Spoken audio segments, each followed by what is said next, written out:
बिदअतें उनके दीन में रिवाज पा चुकी थी और सुन्नतों की जगह ले रही थी। रस्म और रिवाज और बिदअतें सुन्नतों की जगह ले रही थी, जिसकी वजह से उन पर जिल्लत और रुसवाई तारी हो गई। ये तफासिर में यही 3 वजूहात आई हैं। लोग समझ रहे होंगे ये तो इस्लाम की बातें हैं, बनो इसराइल के दीन में ये सारी बातें कहाँ से आई। हर जमाने में जब भी अल्लाह तबारक तआला ने किसी कौम को हलाक किया है, किसी कौम को बर्बाद किया है, तो बिलखुसूस इन 3 वजूहात की बुनियाद पर वक्त के नबी की कदर न करना, शिर्क में मुलविस रहना, तौहीद की कदर न करना और बिदअतों का इजाद करना दीन के नाम पर। जो बच्चे कुछ जो दीन के मानने वाले हैं, उन्होंने भी दीन में क्या कर दिए, बिदअतें इजाद कर दी और बिदअतों को दीन समझ लिया। अल्लाह ऐसी कौम को हलाक कर देता है। और इसी से हमने ये भी नसीहत हासिल की थी कि यही हरकतें आज मुसलमान भी कर रहा है। वक्त के जो नबी, आखिरी नबी, कयामत तक रहने वाले, नबूवत के एतबार से आप वसल्लम, मेरे और आपके आका मोहम्मद मुस्तफा सल्लल्लाहु अलैहि वसल्लम, इनकी आज कदर जिस तरह करनी चाहिए मुसलमान आज नहीं कर रहा है। अगर आप मुसलमानों का एक जायजा लें तो मालूम होगा कि आज मुसलमान को प्यारे आका सल्लल्लाहु अलैहि वसल्लम की अहादीस से ज्यादा इंसानों के अक़वाल, इंसानों की नसीहतें, इंसानों के थेरीज, इंसानों के फंडे, इंसानों की मंतिक़ें ज्यादा याद है नबी की अहादीस के मुकाबले में। मैं कहता हूं क्यों? मैं ये नहीं कह रहा हूं उसको छोड़ दो, मैं ये कह रहा हूं कि नबी की बातें कहां हैं, नबी की बातें हमारे जिस्म में खून की तरह क्यों नहीं दौड़ती हैं। किसी एक मसले पे आप पूछो इस मसले के बारे में इस्लाम क्या कहता है, तो 10 बातें उम्मतियों की पेश करेंगे और एक बात नबी की पेश करेंगे।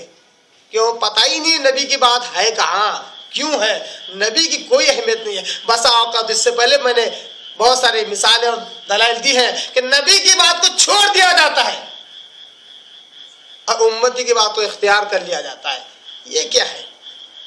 और शिर्क तो इतना भरा पड़ा है, हमने अपनी आंखों से देखा है जिंदा आदमी के आगे सिजदा रेज होते हुए लोगों को। बिदअत, उठते बैठते चलते फिरते बिदअतों में मुलविस मुसलमान, पता ही नहीं है कि सुन्नत क्या और बिदअत क्या है। पूछो इन लोगों से, खाने के कितने आदाब, पीने के कितने आदाब, नहाने के कितने आदाब, आदाब सुन्नते मुस्तहबात, ये कहते कहते मिक्स करके कम से कम 15-20 चीजें ऐसी बता देते हैं जो पूरा इस्लाम होता है उनके मुताबिक। जबकि अगर छाट लिया जाए तो नबी सल्लल्लाहु अलैहि वसल्लम उसमें से मुश्किल से चंद बातें बयान करते हैं, कहते हैं ये है मेरी खाने की सुन्नतें, ये है मेरी पीने की सुन्नतें। अब उसमें अगर 4 खाने और पीने की सुन्नतें हैं तो 16 उसमें मुस्तहबात, गैर मकरूहात, आदाब कहकर जोड़ दिए गए, उसको इस्लाम समझ कर लोग अमल करते हैं। अब आप बताइए किसका दर्जा ज्यादा हुआ, सुन्नत का या बिदअत का? जब ये मुसलमान में आया तो ये हलाकत का बास बना मुसलमानों के लिए। दूसरी मैंने जो बात बयान की वो ये कि इन पर अब कोई हुकूमत भी जल्दी नहीं कर सकता है। जब ऐसी बुराई, ऐसी खसलत जब पैदा हो जाती है किसी कौम में, तो इन पर कोई हुकूमत भी नहीं कर सकता है। क्यों? जो अल्लाह की मारिफत हासिल न कर सके, जो नबी की मारिफत हासिल न कर सके, उसके अंदर क्वालिफाइड पढ़े लिखे होने के बावजूद भी जहालत आ जाती है। अब ये अपने को भी नहीं पहचान सकता और नहीं गैर को पहचान सकता है, जैसा कि यहां पर हो रहा है। वक्त के नबी से सबसे पहले मुतालिबा किया कि आप हमारे लिए एक बादशाह मुकर्रर करो। हम हमारे घरों से निकाल दिए गए हैं, हमारी औलाद से हम दूर कर दिए गए हैं, आप हमारे लिए बादशाह मुकर्रर करो, उसके साथ हम मिलकर जिहाद करेंगे, लड़ेंगे हम। और फौरन इस हुक्म से सरताबी कर दी। क्यों? उसका बयान आयत नंबर 247 में है। वक़ाल लहुम नबियुहुम इन्नल्लाह क़द बअथ लकुम तालूत मलिका। उनके नबी ने उनसे कहा कि बेशक अल्लाह तबारक व तआला तुम्हारे लिए तालूत को बादशाह मुकर्रर करता है। तालूत को बादशाह मुकर्रर करता है। अल्लाह की तरफ मंसूब करते हुए वक्त के नबी ने कहा, अल्लाह का नाम लेकर कहा, इन्नल्लाह, बेशक अल्लाह तआला क़द बअथ, बेशक यकीनन मुकर्रर करता है, लकुम तालूत मलिका, तुम्हारे लिए तालूत को बादशाह। जवाब में क्या कहा? क़ालू अन्ना यकून लहुल मुल्कु अलैना, हम पर उसकी हुक्मरानी कैसे हो सकती है? क्यों कहा? इसकी वजह है, बड़ी अहम वजह है।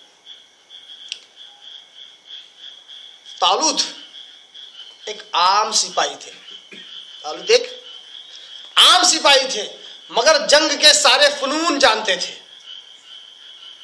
जंग के सारे फनून जानते थे। और बनो इसराइल का जो बादशाहत का जो खानदान था, इसमें आमतौर पर बादशाह चले आ रहे थे, ये उसमें से नहीं थे। इस सिचुएशन को अगर आप समझेंगे तो उनका ये सवाल करना बात समझ में आएगा,